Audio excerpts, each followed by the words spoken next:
di pinggiran Jawa Barat selalu menggigit, menusuk sampai ke tulang, tetapi Wulan sudah terbiasa. Sudah 5 tahun ia akrab dengan hawa dingin yang membawa aroma mesin dan lem sepatu yang samar. Pabrik. Tempatnya bekerja PT Adikarya Sepatu adalah raksasa beton yang baru saja memuntahkan ratusan buruh lelah setelah jam lembur panjang. Pukul 11 malam, pintu gerbang besi pabrik berderit menutup menyisakan Wulan, Rina, dan Santi yang berjalan terhuyung-huyung melintasi jalanan aspal yang retak. "Astaga, kakiku rasanya mau copot," keluh Santi, mengelus betisnya yang pegal. "Mulai besok aku nggak mau ambil overtime lagi, sumpah."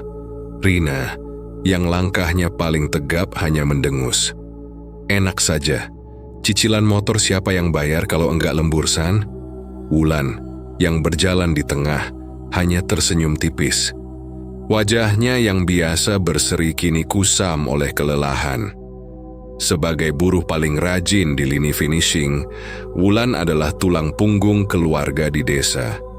Baginya, lembur adalah harga mati. Mereka tiba di Gang Melati, sebuah lorong sempit yang dipadati rumah kontrakan petak. Kontrakan mereka, kamar nomor 7, adalah kotak kecil berukuran 3 at times 4 dolar meter yang mereka bagi bertiga. Penerangan di gang itu remang-remang, dihiasi bau asap rokok, jemuran yang tak kering, dan aroma masakan basi. Di ambang pintu, Rina berhenti. "Aku langsung tidur ya, Lan. Besok pagi buta sudah harus bangun." "Aku juga," sambar Santi. "Perutku sudah melilit, tapi mataku lebih berat daripada karung kulit sintetis." Wulan mengangguk. "Kalian duluan saja. Aku lapar sekali." Ia meremas dompetnya. Isinya hanya 2 lembar uang 10 ribuan. Seharusnya ia sudah membeli makan siang tadi, tetapi uang itu terpakai untuk membeli obat pusing. Rasa lapar kini menuntut, menusuk lambungnya. "Kenapa tidak masak mie instan saja, Lan?" tanya Rina sambil membuka kunci gembok. Wulan menggeleng. "Stok mie kita habis. Lagi pula aku ingin nasi, rasanya belum makan seharian." "Ya sudah. Hati-hati. Warung nasi uduk Bu Tejo itu lumayan jauh loh. Jalan kaki 10 menit lebih." Rina memperingatkan. "Iya, aku cepat-cepat," jawab Wulan memaksakan senyum. Setelah kedua temannya masuk dan pintu kontrakan tertutup, Wulan membalikkan badan, membenahi jilbabnya, dan mulai melangkah. Ia memilih rute tercepat. Jalan pintas melewati lahan kosong yang menghubungkan area perumahan buruh ke jalan raya utama. Jalanan itu sepi dan minim penerangan. Hanya ada 1-2 lampu neon TL yang berkedip-kedip. Suara jangkrik mendominasi, berpadu dengan lolongan anjing liar di kejauhan. Wulan mempercepat langkahnya, merutuki nasib harus berjalan kaki sendirian pada jam seperti ini, hanya demi sebungkus nasi. "Aduh, kenapa sepi sekali sih?" gumamnya, merasakan bulu kuduknya berdiri. Bukan karena takut pada hal-hal tak kasat mata, melainkan takut pada manusia. Lingkungan pabrik seringkali keras. Ia terus berjalan, pandangannya lurus ke depan, mencoba mengabaikan bayangan-bayangan yang tercipta oleh lampu TL yang berkedip. Tiba-tiba, ia menangkap pantulan cahaya dari spion motor di belakangnya. Itu motor matic, berjalan sangat pelan, mengikuti irama langkah kakinya. Wulan mencoba mengabaikan. Mungkin pengendara itu hanya sedang mencari alamat. Ia mempercepat langkah. Motor itu pun ikut menambah kecepatan, tetap menjaga jarak yang mencurigakan. Jantung Wulan mulai berdetak lebih kencang. Ia mencoba menoleh ke belakang sekilas. Ada 2 pria di motor itu. Keduanya mengenakan jaket tebal dan helm full face yang membuat wajah mereka tidak terlihat sama sekali. Wulan merasa dingin di punggungnya bukan lagi karena udara malam, melainkan karena firasat buruk yang mendadak menusuk. Jangan panik, mereka pasti cuma lewat. Wulan membelok tajam ke sebuah gang kecil. Gang itu seharusnya menjadi jalan pintas yang lebih aman, karena terdapat beberapa rumah di sana. Namun saat ia membelok, motor itu mendadak mengaum dan ikut membelok, memotong jalannya. Ciit, motor itu berhenti mendadak tepat di depan Wulan, memblokir jalan. Wulan seketika mundur selangkah, napasnya tertahan. Ia mendongak, menatap dua sosok berjaket tegelap itu. "Permisi mas, saya mau lewat," ucap Wulan. Suaranya terdengar gemetar, bahkan di telinganya sendiri. Ia berpura-pura tenang, mencoba mengukur situasi. Pria yang membonceng, yang perawakannya lebih besar dan kekar, kita sebut saja Jaka, turun dari motor. Ia berjalan mendekati Wulan, langkahnya lambat dan mengancam. "Mau lewat, Neng?" Suara Jaka terdengar serak, dipenuhi nada meremehkan.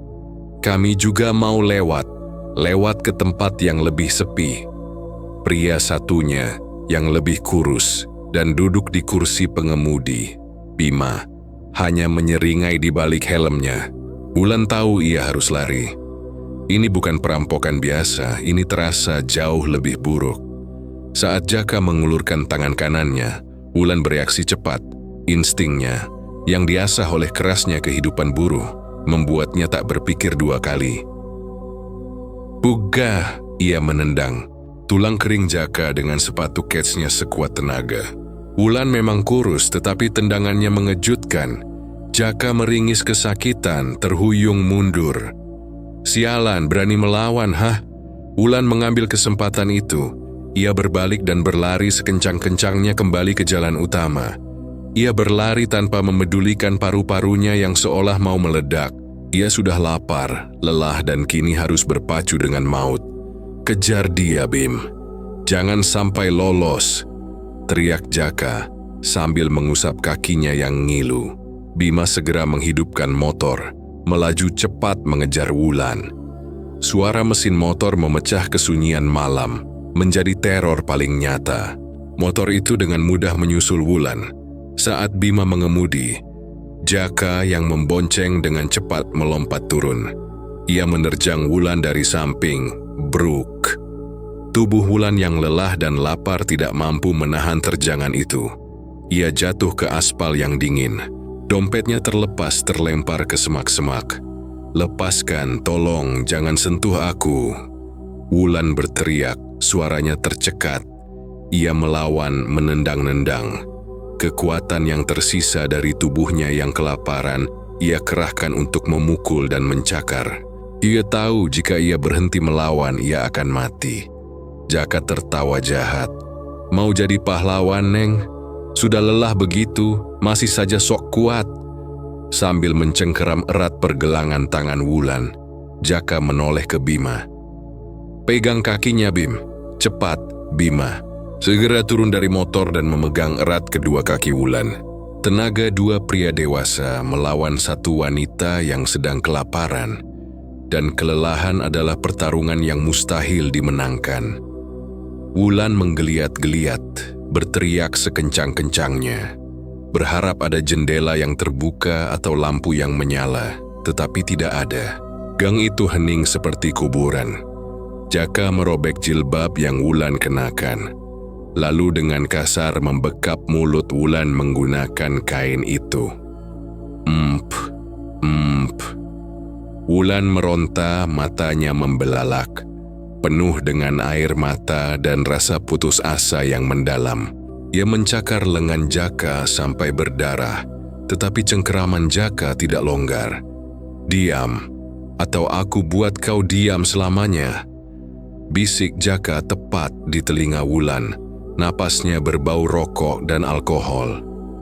Perlawanan Wulan melemah, digantikan oleh kepanikan yang melumpuhkan. Jaka dan Bima bekerja cepat dan brutal. Jaka mengangkat tubuh bagian atas Wulan, dan Bima memegang kakinya. Mereka menyeret Wulan yang lemas. Kini hanya sebuah beban mati, ke motor. Mereka mendudukkan Wulan di tengah, diapit oleh tubuh mereka.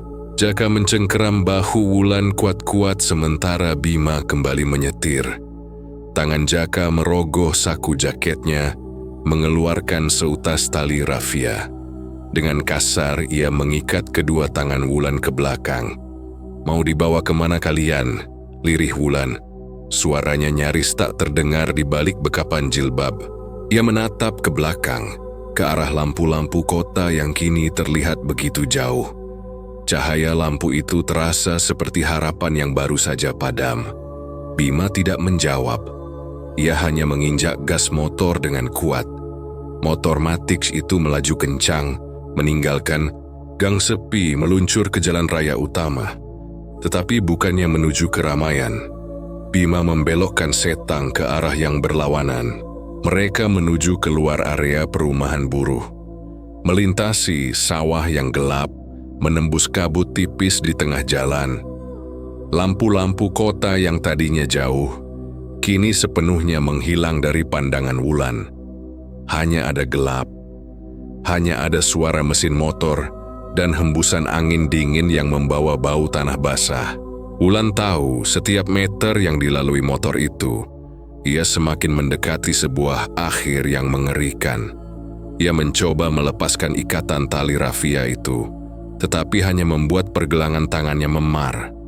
Diapit oleh dua pria bejat di tengah malam di tempat yang jauh dari siapapun, Wulan menyadari tidak ada yang bisa menolongnya. Ia menoleh ke samping. Tepat di depannya, di balik kegelapan yang tak terjangkau oleh lampu motor, terhampar siluet pepohonan tinggi yang seolah menelan bintang. Hutan. Udara dingin yang semula hanya menusuk kini terasa seperti bilah pisau. Terutama bagi Wulan, yang tubuhnya terikat erat di antara dua pria asing.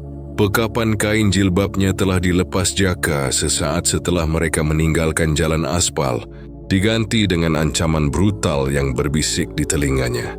"Diam. Sekali kau teriak, kau akan mati sekarang juga," desis Jaka. Cengkeraman tangannya di bahu Wulan sangat kuat, meninggalkan rasa sakit yang menjalar. Wulan hanya bisa menangis tanpa suara. Air matanya diseka oleh angin malam yang kencang. Lampu motor menembus jalan setapak berlumpur yang dikelilingi oleh pepohonan besar tak dikenal. Pohon karet? Pinus ia tidak tahu. Yang jelas bau tanah basah dan daun busuk mendominasi, menggantikan bau knalpot dan limbah pabrik. Setiap kali motor melompat karena jalan yang rusak, Wulan merasakan perutnya mual dan harapan hidupnya menciut. "Kita sudah sampai mana?" tanya Bima, suaranya sedikit ragu, memecah keheningan. "Sedikit lagi," jawab Jaka, terdengar lebih percaya diri. "Di balik bukit kecil itu, tempat kita biasa minum. Tidak akan ada satupun manusia yang dengar kalau kau berteriak di sana, Neng." Wulan meremas tangannya yang terikat di belakang punggung. Ia mencoba mengingat setiap detail. Arah motor berbelok, jenis pohon, bau spesifik dari tempat ini. Jika ia selamat, ini akan menjadi petunjuk. Jika tidak, ini akan menjadi petunjuk bagi siapapun yang mencarinya. Setelah melewati tanjakan curam yang licin, Bima mematikan mesin motor. Seketika keheningan mencekik, hanya ada suara napas mereka, dan gemerisik daun diinjak oleh Jaka saat ia turun. Mereka berada di area terbuka kecil, dikelilingi pepohonan yang tinggi dan rapat. Tempat itu benar-benar gelap. Bahkan cahaya bulan pun sulit menembus kanopi daun. "Turun," perintah Jaka kasar. Dia menarik Wulan dari motor, memaksa wanita itu berdiri. Wulan yang lemas dan kedinginan nyaris jatuh jika Jaka tidak mencengkeram lengannya. "Tolong, Mas. Ambil saja semua uangku. Aku punya sedikit di dompet." Wulan mencoba menawar, memohon. Jaka tertawa, tawa yang kering dan mengerikan. "Uang, kami tidak butuh uang recehmu, Neng. Kami butuh yang lain." Bima kini mendekat. Dia mengeluarkan pisau kecil dari balik jaketnya. Kilauan logam itu meskipun samar, cukup membuat mata Wulan membulat karena ketakutan. "Kita mulai, Ja. Lama-lama kedinginan aku di sini," ujar Bima, mengabaikan tatapan memohon Wulan. Tentu saja. Kenapa menunggu? Jaka menggeret Wulan menjauh dari motor, ke area yang lebih tersembunyi di balik semak-semak liar. Air mata Wulan kini mengalir deras, membasahi pipinya. Juliet itu mencoba meraih sentuhan kemanusiaan terakhir.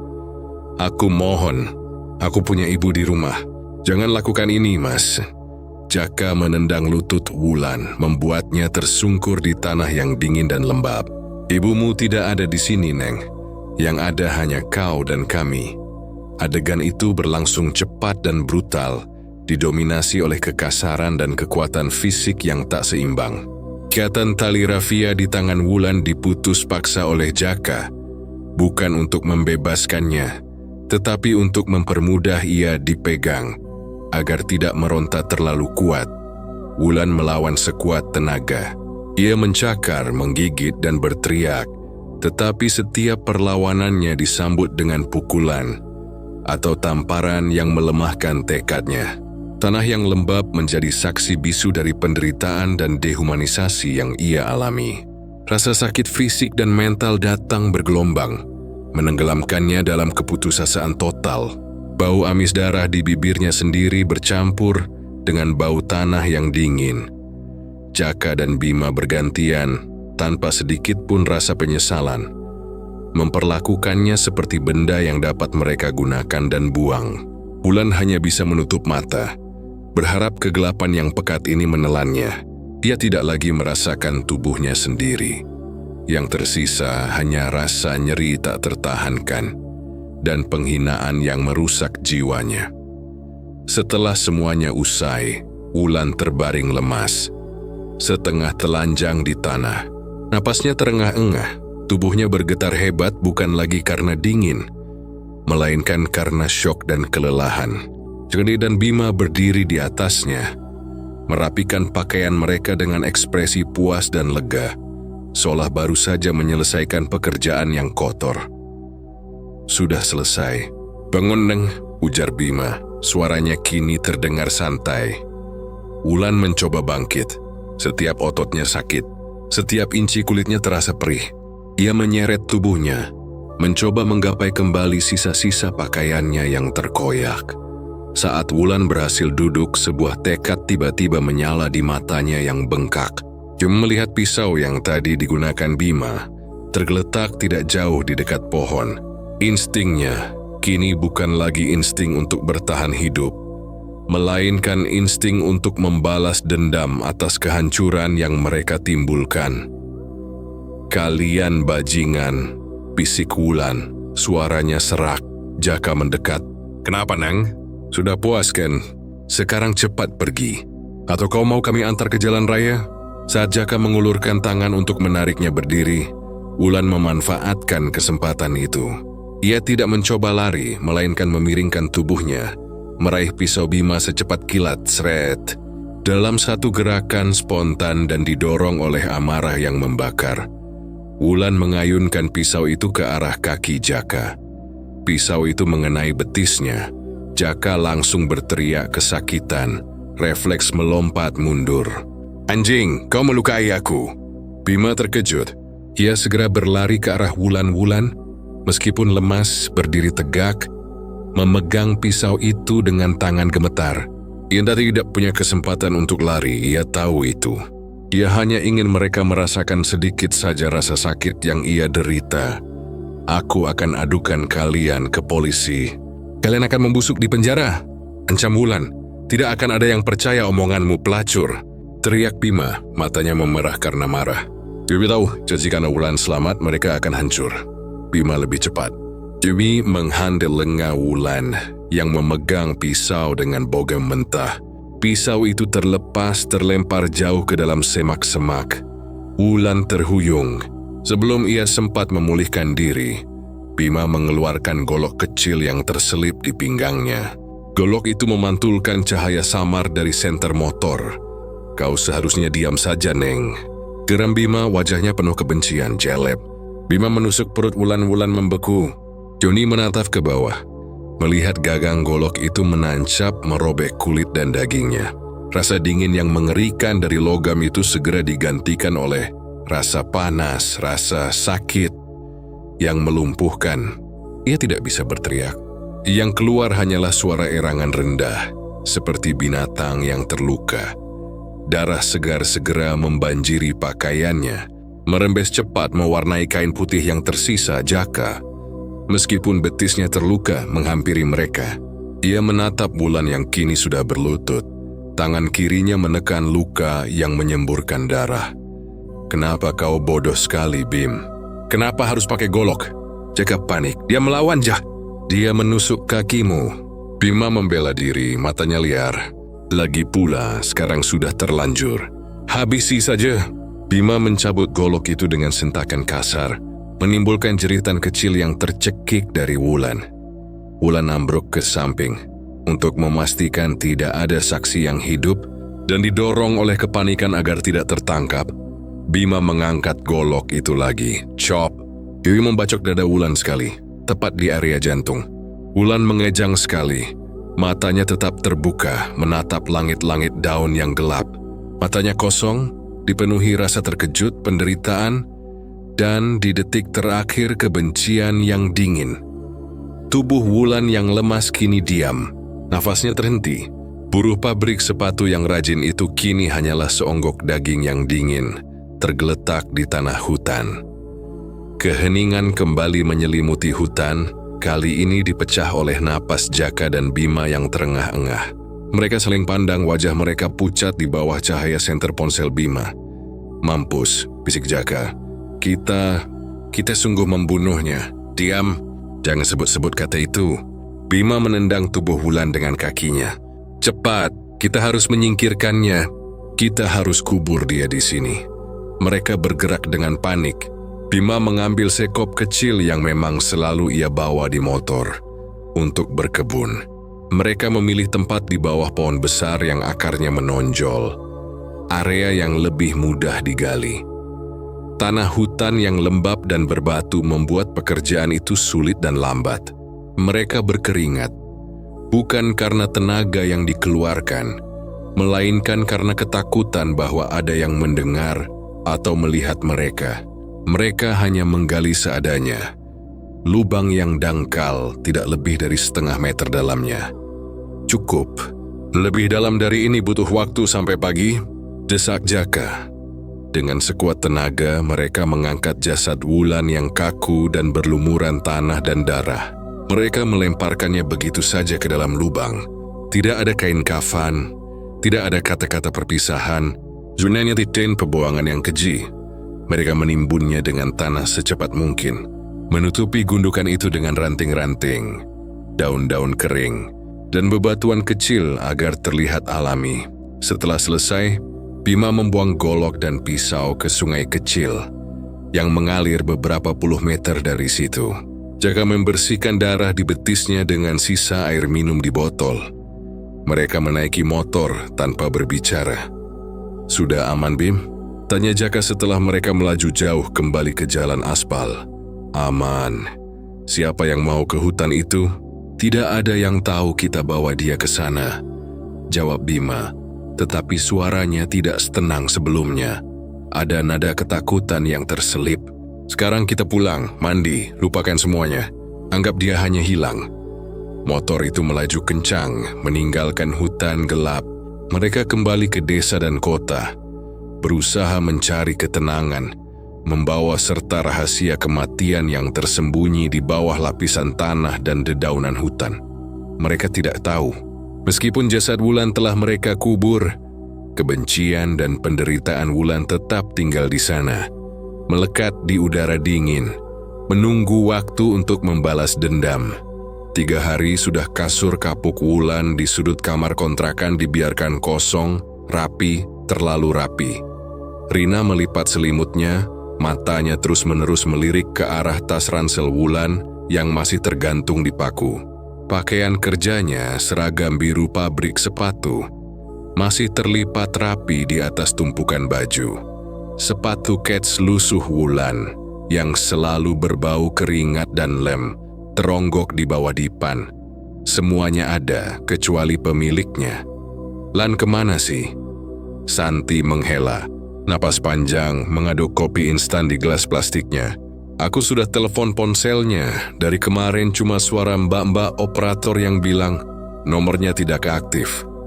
Rina duduk di tepi ranjang. Paling juga dia pulang kampung mendadak. Kan dia bilang ibunya sedang sakit. Tapi kenapa dia tidak bilang ke kita? Dia orangnya tidak pernah begitu. Masuk kerja saja dia paling rajin, tidak pernah bolos tanpa izin. Santi meletakkan gelasnya dengan kasar. Apalagi kemarin ada pengumuman lembur borongan baru. Mustahil Wulan melewatkan gaji tambahan. Logika Santi menusuk keras kecemasan yang coba ditahan Rina. Wulan memang berbeda. Di antara mereka bertiga, Wulan yang paling bertanggung jawab dan terstruktur dalam hidupnya. Bolos kerja tanpa kabar, apalagi 3 hari berturut-turut, adalah anomali yang terasa sangat salah. Pagi itu, di gerbang pabrik, PT Adikarya, mereka berdua bertanya pada mandor lini finishing. Wulan belum masuk. Ada masalah ya? Tanya mandor Tono, alisnya berkerut. Izin sakit mendadak, Pak. Mungkin, jawab Rina, mencoba menutupi kekhawatiran mereka. Tidak ada surat sakit masuk ke HRD. Kalau sampai besok tidak masuk juga tanpa keterangan, dia dianggap mengundurkan diri, kata mandor Tono tanpa basa-basi. Rina dan Santi saling pandang. Resiko pemecatan itu terlalu besar bagi Wulan. Ini mengonfirmasi kecurigaan mereka. Wulan pasti berada dalam masalah besar. Sepulang kerja, mereka memulai pencarian kecil. Pertama, pos keamanan kontrakan. Pak, maaf mengganggu. Bapak ada lihat Wulan?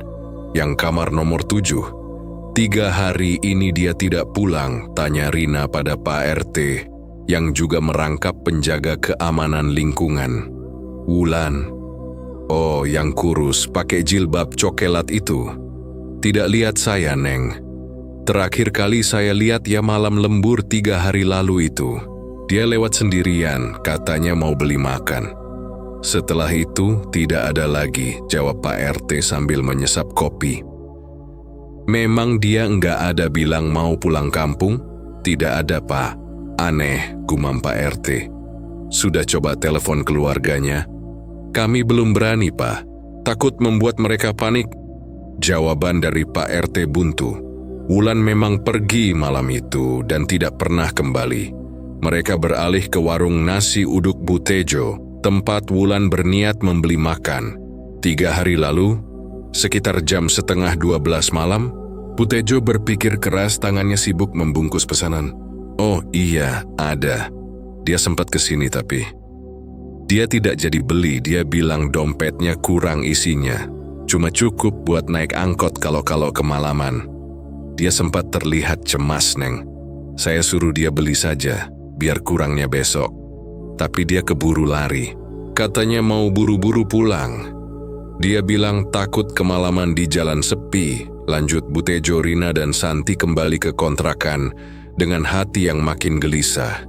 Wulan tidak jadi membeli makan. Wulan pulang lebih cepat. Tapi kenapa dia tidak sampai? Dia pasti dicegat di jalan, San, kata Rina. Kini air mukanya serius. Mungkin perampokan. Atau perampokan disertai pemerkosaan, Santi merinding. Jangan bicara begitu, Rin.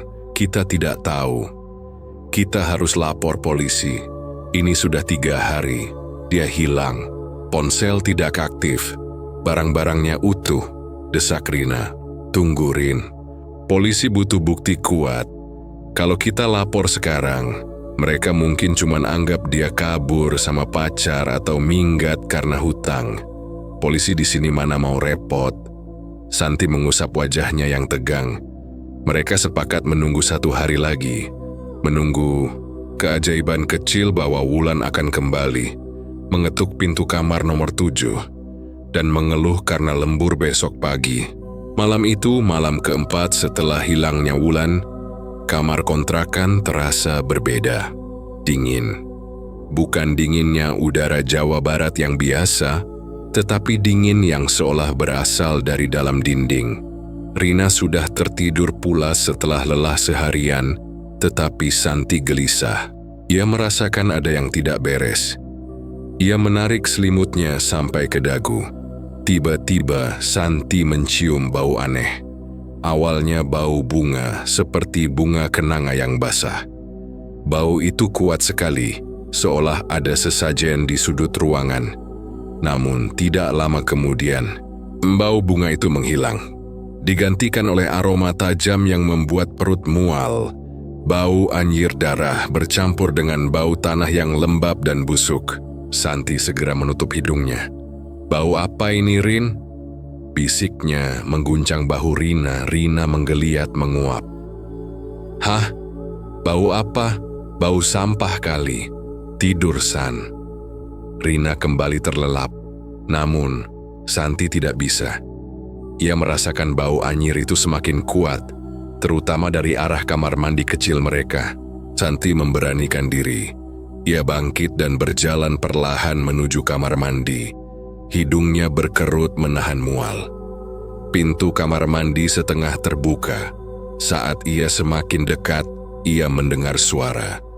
Bukan suara tikus, bukan suara tetesan air, melainkan suara isakan lirih, seperti tangisan yang ditahan agar tidak pecah. Ciklek. Santi menyalakan lampu kamar mandi. Kamar mandi itu kosong.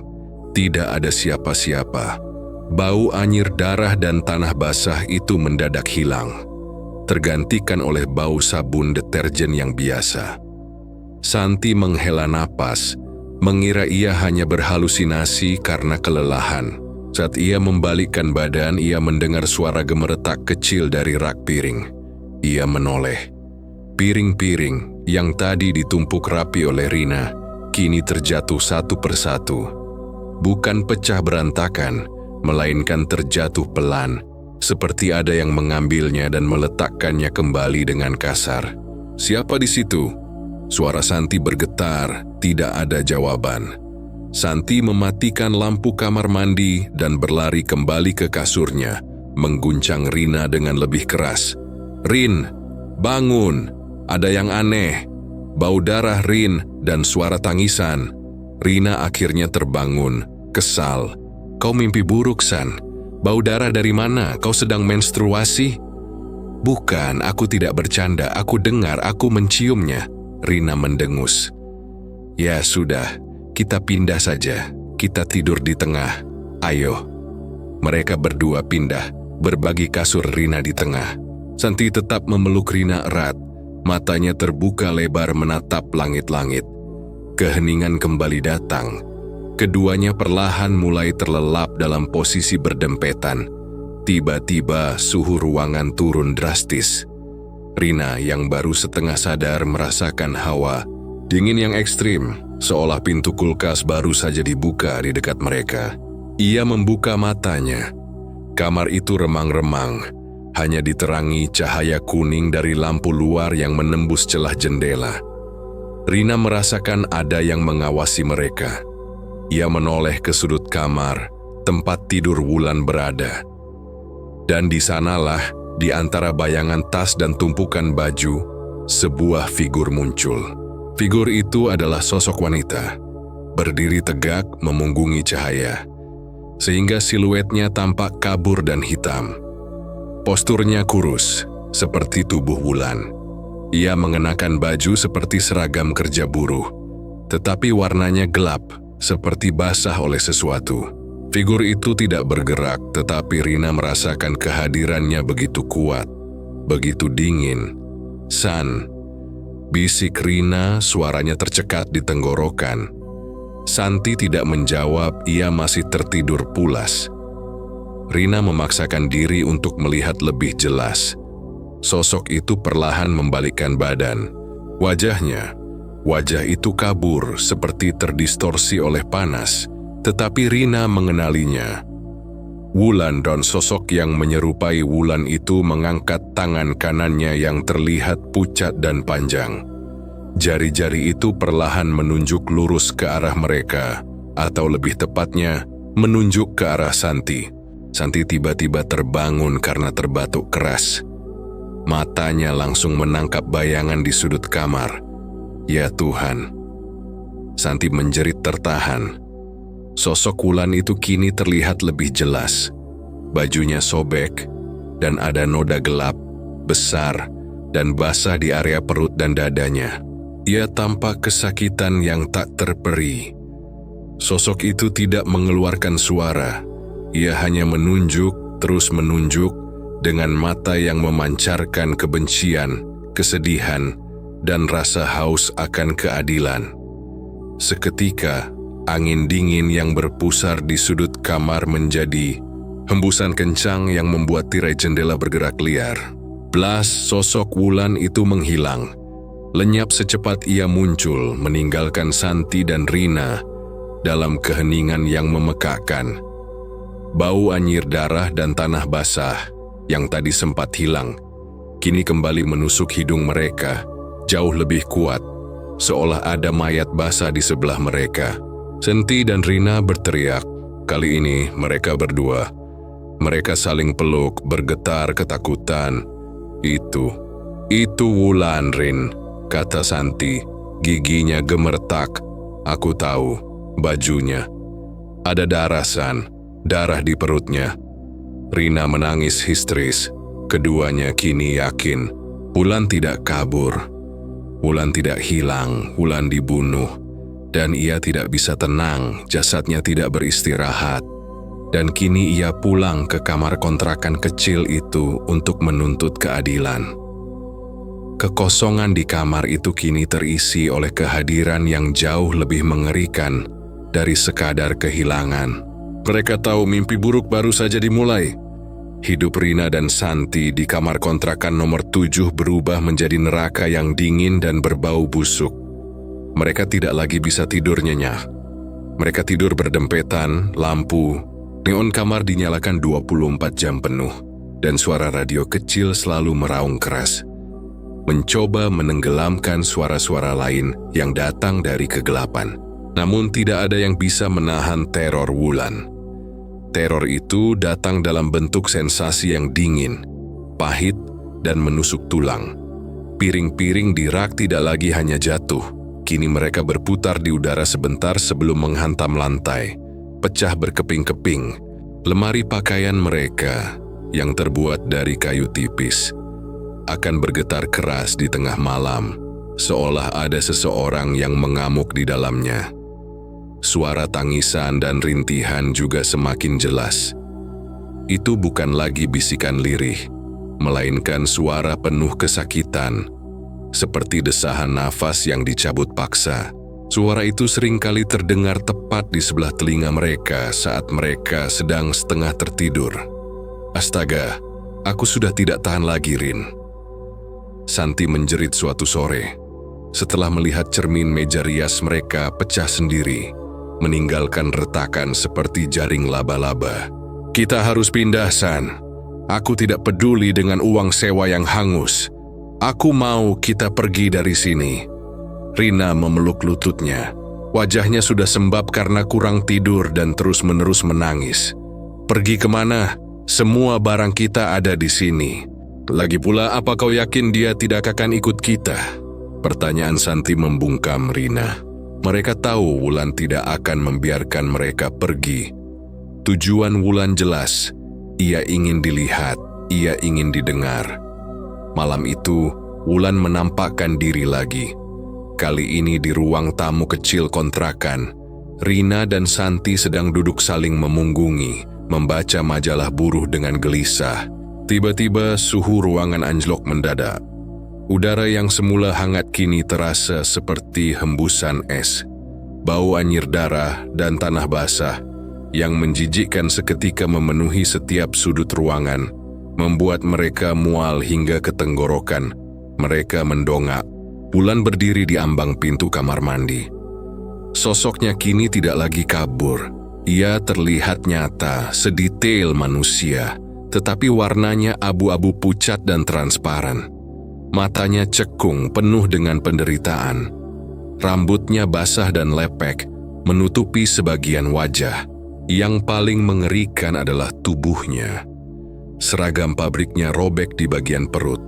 Mereka bisa melihat luka menganga yang lebar, berwarna merah kehitaman, bekas tikaman senjata tajam yang brutal.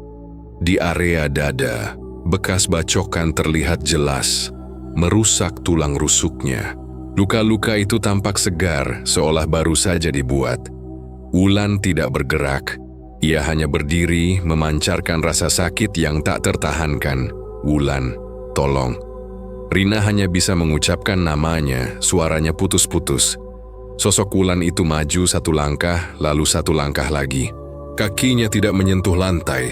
Ia melayang dengan gerakan yang menyentakkan.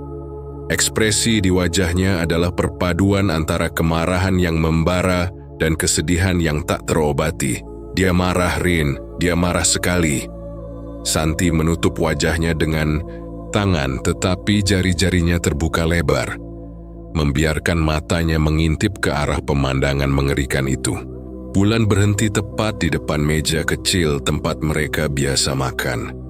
Wulan membungkuk, dan dari mulutnya terdengar rintihan parau, suara yang sangat dingin dan menusuk.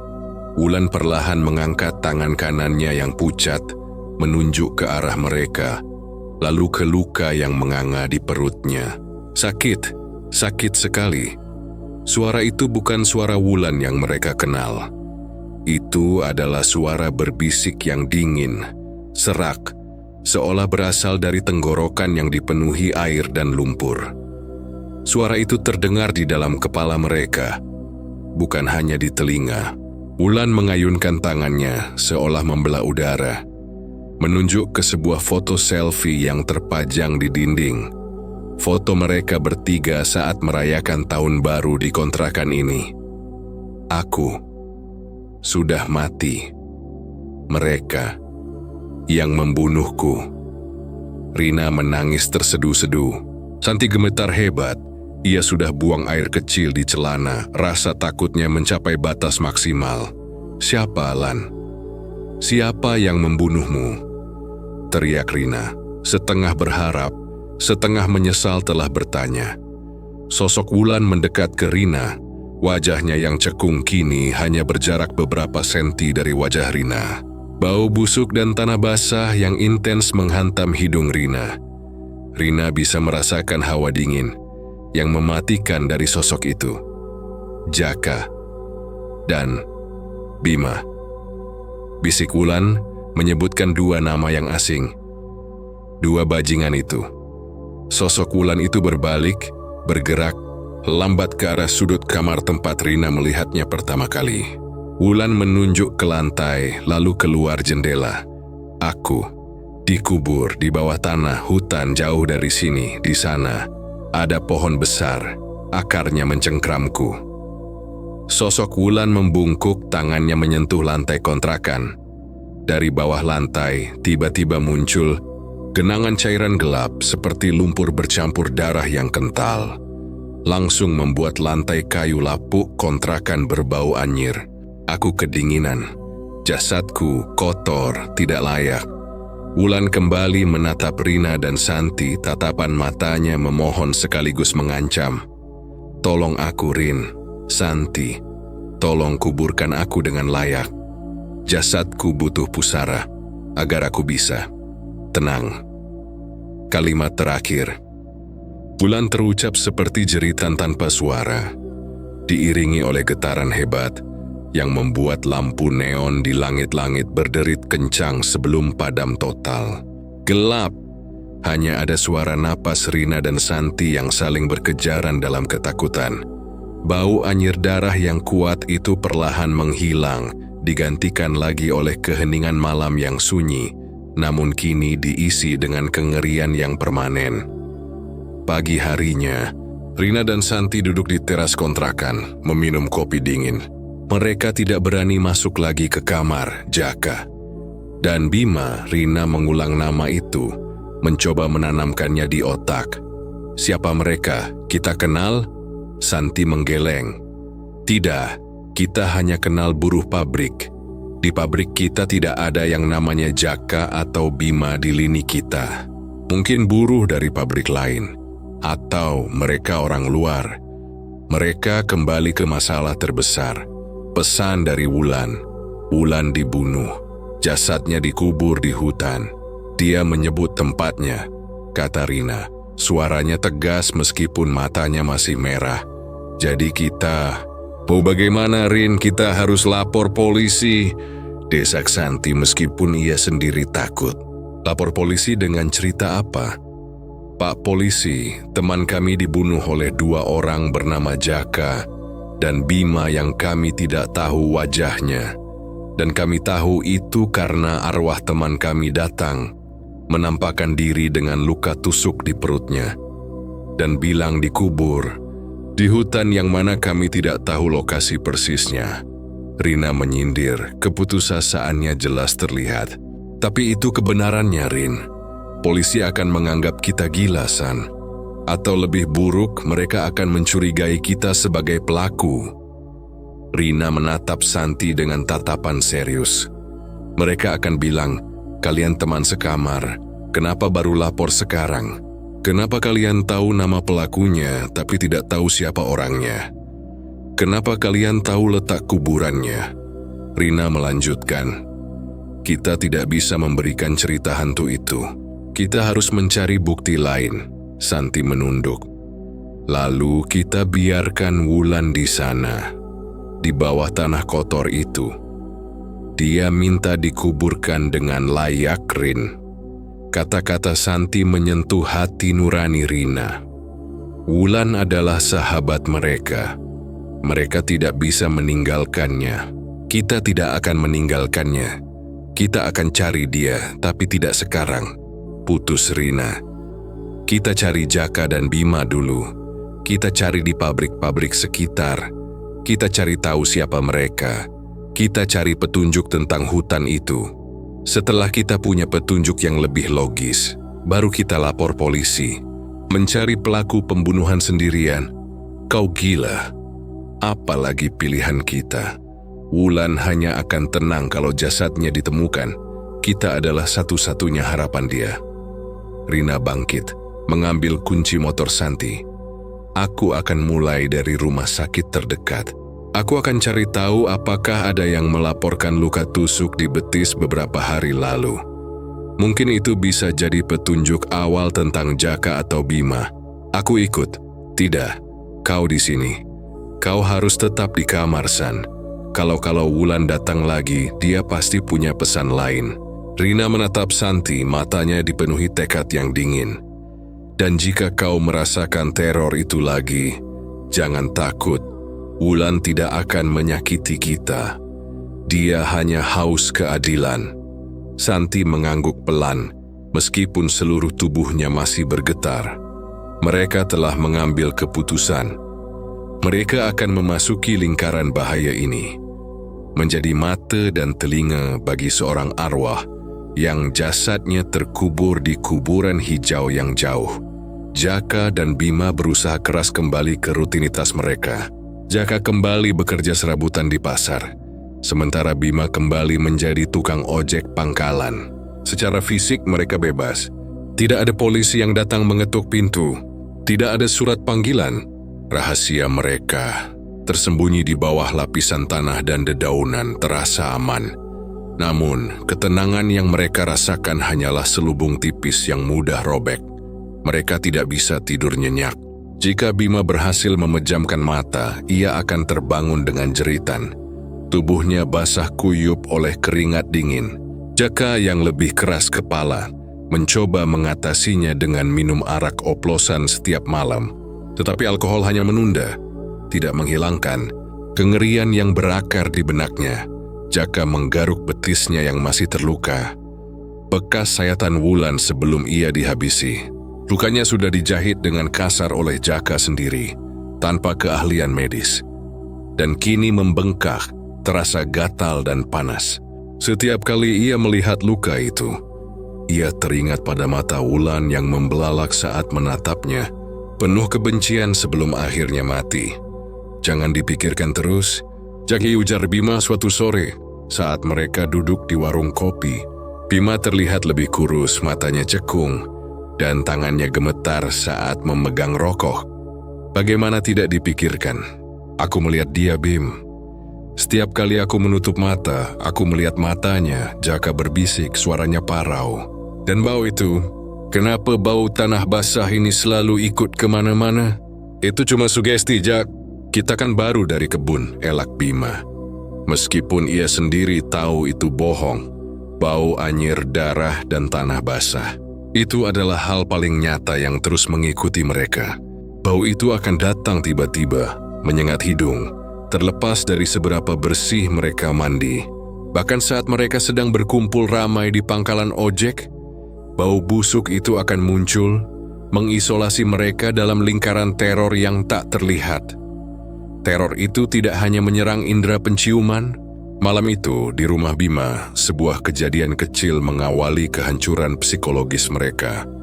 Bima sedang mencuci muka di kamar mandi. Ia menatap pantulannya di cermin usang. Tiba-tiba, ia melihat ada noda merah di sekitar lehernya. Ia menggosoknya, tetapi noda itu tidak hilang. Ia mendekat, menyipitkan mata. Noda merah itu tidak ada di kulitnya, melainkan di pantulan cermin. Saat Bima memundurkan langkah, pantulan di cermin tidak ikut mundur. Sosok di cermin, sosok dirinya perlahan berubah. Wajahnya menjadi pucat keabu-abuan, dan rambutnya basah. Bibirnya tersenyum miring. Kemudian sosok di cermin itu bukan lagi dirinya. Itu adalah Wulan. Wajah Wulan di cermin itu dipenuhi lumpur. Matanya menatap Bima dengan tatapan dingin penuh murka. Tangan Wulan di cermin perlahan terangkat, menunjuk lurus ke arah Bima. "Kau membunuhku." Suara berbisik yang sangat dingin menusuk telinga Bima, seolah seseorang berbisik tepat di belakangnya. Bima menjerit. Ia mundur, menabrak dinding dan terjatuh. Ia menatap cermin itu lagi. Cermin itu kini retak di tengah dan bayangan Wulan telah hilang. Hanya tersisa retakan panjang seperti bekas cakaran. Bima segera lari ke rumah Jaka. Ia datang dengan napas terengah-engah, seperti baru saja dikejar anjing gila. "Jak, dia datang! Dia datang, Jah!" teriak Bima mengguncang Jaka yang sedang minum arak. "Siapa? Siapa yang datang?" Jaka kesal karena kegiatannya terganggu. "Wulan, dia ada di cermin. Dia bicara padaku. Dia bilang aku pembunuhnya." Bima menangis, rasa bersalah dan ketakutan telah melahapnya hidup-hidup. "Itu hanya halusinasi, Bim. Kau terlalu takut." Jaka mencoba menenangkan meskipun ia tahu ketakutan Bima adalah ketakutannya sendiri. "Tidak, kau juga merasakannya. Bau darahnya, Jak. Bau busuknya." Bima tiba-tiba menunjuk ke arah sudut kamar Jaka. "Dia ada di sana. Dia mengawasi kita. Tidak ada siapa-siapa di sudut kamar itu. Tetapi Jaka bisa mencium sangat jelas bau anyir yang menjijikkan." Jaka memejamkan mata, meminum araknya sekali teguh.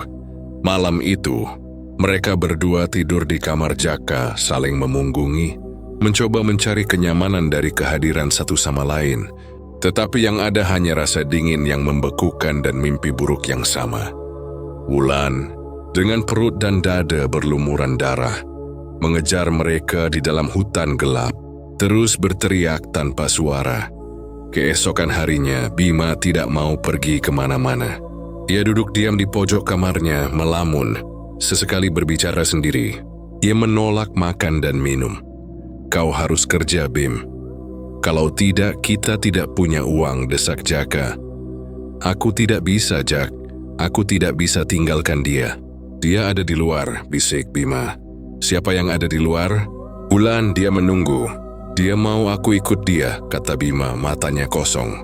Jaka mulai panik melihat kondisi Bima. Bima benar-benar kehilangan akal sehatnya. Ia tidak lagi mampu membedakan realitas dan imajinasi yang diciptakan oleh rasa bersalah yang terpendam. Malam itu, Bima tiba-tiba bangkit. Tubuhnya yang kurus kini bergerak dengan kekuatan yang asing. Matanya terbuka lebar, namun tidak fokus pada apapun di ruangan itu. "Mau kemana, Bim?" tanya Jaka waspada. Bima tidak menjawab. Ia hanya tersenyum aneh, senyum yang bukan miliknya. Senyum yang dingin, penuh kebencian dan sedikit kemenangan. "Aku harus pergi," kata Bima. Suaranya terdengar datar dan dalam, bukan suara aslinya. Dia memanggil, pusaranya menunggu. Bima berjalan keluar dari rumah, langkahnya cepat dan pasti. Jaka mencoba menahannya, tetapi kekuatan Bima seolah berlipat ganda. Jaka didorong dengan mudah hingga jatuh. "Bima, kau mau kemana?" teriak Jaka, panik. Bima terus berjalan, meninggalkan jalan desa yang gelap menuju jalan raya utama yang ramai oleh lalu lintas malam. Di sanalah bus-bus antar kota melaju kencang. Saat Bima mencapai tepi jalan raya, ia berhenti. Jemei berdiri di bahu jalan, menatap ke tengah kegelapan seolah melihat seseorang. Tiba-tiba Bima berteriak histeris. Itu adalah jeritan yang mengerikan, penuh keputusasaan dan ketakutan akut. Ia mulai berlari, bukan ke tepi, tetapi lurus ke tengah jalan raya. "Minggir, minggir," dia mengejar. "Dia mau aku mati," teriak Bima, menoleh ke belakang. Seolah ada sosok tak terlihat yang mengejarnya dengan golok. Bus malam dari arah Bandung melaju dengan kecepatan tinggi. Sopirnya sempat mengerem keras dan membunyikan klakson panjang. "Tim!" Brak! Suara benturan itu memekakkan telinga. Disusul jeritan penumpang dan suara logam remuk. Tubuh Bima terlempar jauh, menghantam aspal dengan keras dan terseret beberapa meter di bawah bus. Kecelakaan itu terjadi dalam hitungan detik. Darah dan daging berserakan di aspal yang gelap. Jaka, yang berlari mengejar Bima, tiba di tempat kejadian. Ia berdiri di pinggir jalan, memandangi kerumunan orang yang mulai berkumpul, memandangi tubuh Bima yang kini sudah tidak berbentuk. Jaka tidak perlu melihat lebih dekat. Dia tahu Bima tewas. Tewas dengan cara yang brutal dan mengerikan, tepat di tengah jalan raya. Polisi yang tiba mencatatnya sebagai kecelakaan tunggal atau kemungkinan bunuh diri akibat gila mendadak atau di bawah pengaruh obat-obatan. Tidak ada yang menduga ada peran pihak lain, pihak yang tak kasat mata di balik perilaku gila Bima yang berlari ke tengah jalan. Kematian Bima yang tiba-tiba dan keji menghancurkan sisa-sisa kewarasan Jaka. Ia tahu. "Ya si Song nggak tahu. Wulan, kau yang melakukannya," bisik Jaka. Tubuhnya bergetar di tengah dinginnya malam. Jaka kembali ke rumahnya, mengunci pintu, dan merangkak ke pojok kamar. Dia tidak peduli dengan rasa sakit di betisnya. Joriannya si Virkata Suwal, dia adalah target berikutnya. Ia mengambil botol arak paling besar yang ia miliki. Ia mulai minum tanpa henti, meneguk cairan pahit itu.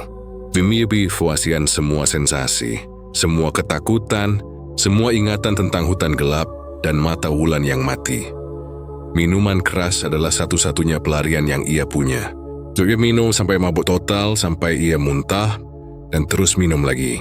Dulu tidak ketinggalan tidur, karena tidur berarti bertemu wulan di mimpinya. Di tengah mabuknya, Jaka tiba-tiba mendengar suara pintu kamarnya diketuk. Tok, tok, tok, pelan tetapi jelas. Jaka membeku. "Siapa di sana, Bima? Kau masih hidup?" Tidak ada jawaban. Hanya keheningan, lalu bau itu datang. Bau anyir darah, bau tanah basah, dan bau bunga kenanga yang dingin. Bau itu semakin kuat, seolah sumbernya berada tepat di balik pintu. Jaka merangkak mundur. Ia melihat celah di bawah pintu. Di sana ia melihat cairan gelap merembes masuk. Cairan itu kental, berwarna merah kehitaman. Perlahan-lahan membasahi lantai kayu di kamarnya. Jaka tahu, itu bukan air. Itu adalah darah. Ia berteriak, tenggorokannya tercekat. Dia meraih botol araknya, membantingnya ke lantai hingga pecah, lalu mengambil pecahan kaca dan mengarahkan ke pintu. "Pergi. Aku akan membunuhmu lagi. Pergi," teriak Jaka. Tidak ada jawaban, tidak ada suara. Hanya cairan gelap itu yang terus merembes dan rasa dingin yang semakin menusuk. Jaka, dalam keputusasaan total, meraih sebotol besar cairan pembersih lantai yang biasa ia simpan di pojok, lalu botol-botol pil penenang yang ia curi dari ayahnya. Ia mencampurkannya dengan sisa arak yang masih ada. "Aku tidak akan membiarkanmu membunuhku seperti engkau membunuh Bima," geram Jaka. Didorong oleh ketakutan yang melumpuhkan, Jaka meneguk campuran mematikan itu sekaligus. Yui memilih mengakhiri hidupnya sendiri daripada membiarkan Wulan menuntaskan dendamnya. Ia tahu ia sedang sekarat, tetapi setidaknya ia berharap kematian ini akan membawanya ke tempat yang lebih tenang daripada teror tak berujung yang ditawarkan oleh arwah Wulan. Ia tergeletak di lantai, tubuhnya kejang-kejang. Mata terakhirnya menatap sudut kamar yang diselimuti bayangan gelap, di mana bau anyir darah dan tanah basah begitu dominan. Seolah arwah Wulan kini berdiri di sana, menyaksikan hukuman yang tuntas. 3 hari setelah kematian brutal Bima yang terlindas bus, Jaka ditemukan tak bernyawa di kamar kontrakannya. Polisi mendobrak pintu setelah tetangga melaporkan bau alkohol dan muntahan yang sangat menyengat, bercampur dengan bau aneh seperti tanah dan cairan asam. Jaka tergeletak di lantai, di tengah pecahan botol arak dan cairan berwarna gelap yang membanjiri lantai. Wajahnya membiru, tangannya menggenggam erat botol pil penenang yang kosong. Investigasi Polsek setempat menyimpulkan bahwa Jaka meninggal karena overdosis akut, kombinasi mematikan antara alkohol keras, pil penenang, dan mungkin sedikit cairan pembersih yang ia campurkan dalam keputusasaan. Mereka mencatatnya sebagai bunuh diri, didorong oleh depresi berat dan kecanduan yang ekstrim. Suatu akhir tragis yang ironis mengingat ia selalu tampak kuat dan kejam. Namun, sebelum Jaka mengakhiri hidupnya, ia telah melalui neraka yang disiapkan khusus untuknya. 2 hari setelah Bima tewas, Jaka mengalami hal yang sama dengan sahabatnya. Rasa dingin dan bau busuk itu tidak pernah hilang. Sosok Wulan kini lebih jelas, lebih solid, selalu muncul dimanapun ia berada. Di sudut kamar, di balik jendela, bahkan di pantulan sendok saat ia mencoba makan. Wulan tidak perlu menyentuh. Wulan hanya perlu menampakkan penderitaannya dan mengucapkan satu kalimat dengan suara berbisik yang membekukan darah. Di malam terakhirnya, Jaka sedang duduk di lantai, mabuk berat. Bau anyir darah begitu pekat hingga ia muntah berulang kali. Sosok Wulan berdiri tegak di depannya, menatap luka terbuka di betis Jaka dengan tatapan puas. "Giliranmu, Jaka," bisik Wulan. Suaranya kini terdengar seperti gemerisik daun kering yang diinjak. "Kau tidak akan lari. Kau akan merasakannya." Wulan tidak perlu melakukan kekerasan fisik. Cukup dengan menatap wajahnya yang penuh luka, menyaksikan tubuhnya yang membusuk, sudah cukup untuk menghancurkan kewarasan Jaka. Rasa bersalah yang tertimbun kini bangkit, dituntun oleh keberadaan Wulan yang menuntut balasan. Jaka tidak mampu menanggung teror psikologis yang tak berkesudahan itu. Ia memilih mati di tangannya sendiri, daripada mati di tangan dendam yang tak terlihat. Kematian kedua pelaku, Bima yang terlindas bus dan Jaka yang overdosis, terjadi dalam kurun waktu kurang dari seminggu. Bagi polisi itu adalah 2 kasus terpisah. Kebetulan yang mengenaskan, bagi Rina dan Santi, itu adalah bukti yang tak terbantahkan. Wulan sudah memulai pembalasannya. Di kamar kontrakan nomor 7, teror itu kini mereda. Kehadiran Wulan tidak lagi menakutkan, melainkan terasa seperti kesedihan yang hening. Dia sudah membalas. "Rin, kedua bajingan itu sudah mati," kata Santi. Suaranya lega tetapi juga takut. "Tapi dia belum tenang." "Dan dia masih ada," jawab Rina, menunjuk ke sudut kamar yang terasa dingin. "Dia masih menunggu. Dia butuh pusarannya." Kematian 2 pria yang namanya disebut Wulan memberikan Rina dan Santi keberanian. Dan yang lebih penting, bukti yang konkret. Mereka tahu polisi tidak akan percaya cerita hantu. Tetapi polisi harus percaya pada benang merah antara 3 orang yang hilang tewas dalam seminggu. Mereka memberanikan diri melapor ke Polsek. Mereka bertemu dengan seorang penyidik muda bernama Inspektur Heru. "Jadi Nona," ujar Inspektur Heru, menatap Rina dan Santi dengan skeptis. "Anda melaporkan hilangnya teman sekamar yang sudah tidak ada kabar selama hampir 2 minggu. Dan Anda yakin hilangnya ini berhubungan dengan dua pria yang baru saja tewas akibat kecelakaan dan overdosis? Iya Pak, jawab Rina mantap. Kami tahu ini sulit dipercaya, tapi kami punya alasan kuat untuk menghubungkan mereka. Santi kemudian menjelaskan dengan hati-hati. Juli menceritakan kronologi hilangnya Wulan. Hughes menyebutkan nama Jaka dan Bima sebagai orang yang mencegatnya. Ia tidak menyebutkan penampakan Wulan secara langsung, tetapi ia memilih kata-kata yang lebih rasional. Beberapa waktu ini Pak, kami selalu dihantui oleh kecurigaan. Kami menemukan catatan-catatan aneh di kamar kami. Seolah-olah Wulan mencoba berkomunikasi tentang kematiannya. Santi berbohong, memodifikasi cerita arwah menjadi cerita petunjuk misterius. Dia menyebutkan nama Jaka dan Bima. Dan setelah kami selidiki secara diam-diam, kami terkejut karena dua pria itu tewas hanya selang beberapa hari. Rina melanjutkan, dan yang paling penting Pak, Wulan meninggalkan pesan tentang lokasi jasadnya. Dia bilang dia dikubur di hutan, jauh dari sini. Di bawah pohon besar, Inspektur Heru menghela napas. Ini adalah cerita yang paling tidak masuk akal yang pernah ia dengar. Namun ada satu fakta yang tak terbantahkan. Dua pria yang baru tewas misterius disebut oleh teman korban hilang sebelum kematian mereka. Baiklah, kami akan menindaklanjuti kasus orang hilang ini. Tapi saya tidak janji akan mencari kuburan rahasia berdasarkan petunjuk yang sangat kabur, kata Heru, menuliskan sesuatu di blok note-nya. Kami butuh lokasi yang lebih spesifik. Di daerah Cibodas, Pak. Di dekat perkebunan yang sudah lama ditinggalkan. Di sana ada pohon besar dengan akar menonjol. Rina bersikeras, mengulang detail yang ia dengar dari bisikan Wulan. Karena didesak oleh naluri dan ingin menutup kasus aneh yang melibatkan dua kematian sekaligus, Inspektur Heru memutuskan untuk mengikuti petunjuk aneh ini, meskipun dengan setengah hati. Keesokan harinya, tim penyidik Polsek ditemani beberapa personel tambahan menuju area Cibodas yang dimaksud. Medan yang sulit, jalanan tanah yang becek, dan pepohonan lebat menyambut mereka.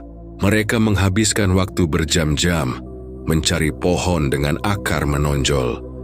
Kami mencari kuburan, Pak, bukan tempat bersejarah, keluh salah satu anggota. Terus cari, kita sudah jauh-jauh sampai sini. Perintah Heru, yang kini mulai merasa frustrasi. Setelah hampir menyerah, salah satu anggota tim menemukan sebuah area yang terlihat mencurigakan, tersembunyi di balik semak belukar tebal. Di tengah area terbuka kecil itu, berdiri pohon karet tua yang sangat besar. Akarnya menjulur kemana-mana, mencengkeram tanah. Tepat di bawah salah satu akar besar, ada gundukan tanah yang tidak wajar. Gundukan itu lebih rendah dari permukaan tanah normal, ditutupi ranting-ranting yang diletakkan secara tergesa-gesa. Inspektur Heru mendekat.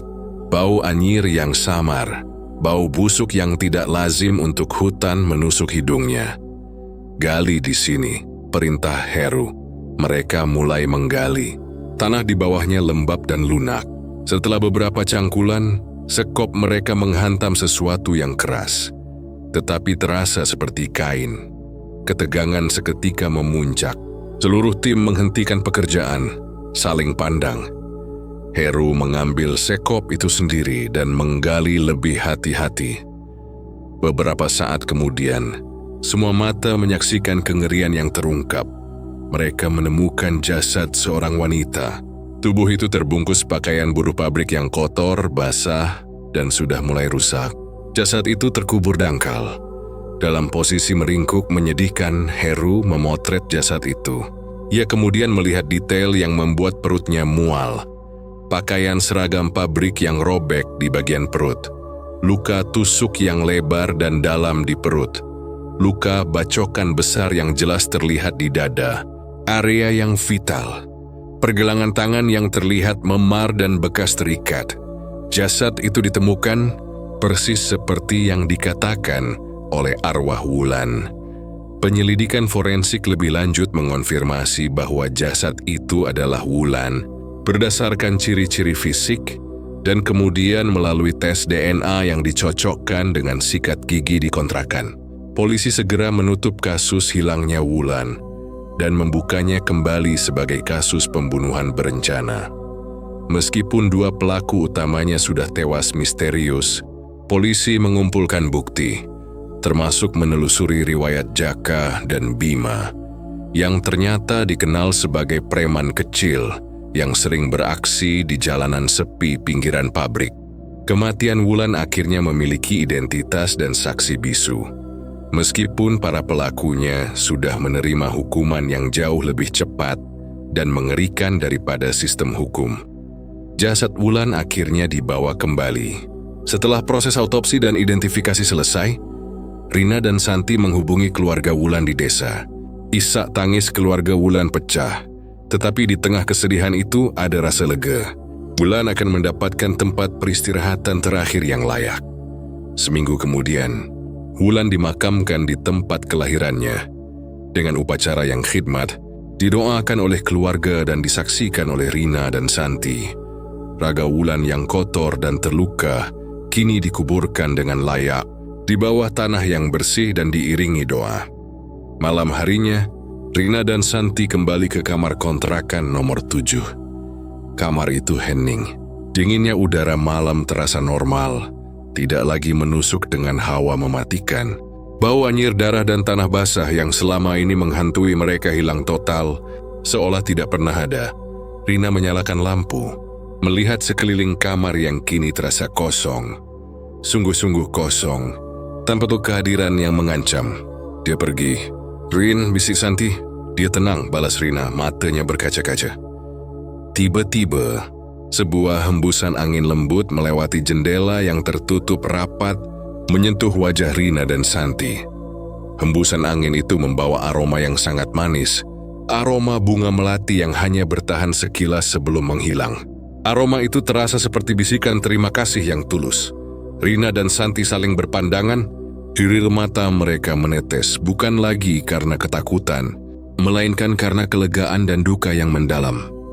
Wulan, buruh pabrik sepatu yang rajin, telah mendapatkan keadilan yang ia tuntut. Jasadnya telah ditemukan, dikuburkan dengan layak. Dendamnya telah tuntas, ditunaikan dengan cara yang brutal dan dingin kepada dua pria yang merenggut hidupnya. Kini, kamar kontrakan nomor 7 kembali menjadi tempat biasa. Tempat dua buruh pabrik bisa tidur nyenyak. Namun, Rina dan Santi tidak akan pernah lupa. Mereka tahu, di sudut hutan Cibodas yang sepi, ada sebuah makam yang menjadi monumen bisu bagi sebuah kisah mengerikan tentang dendam raga tanpa pusara.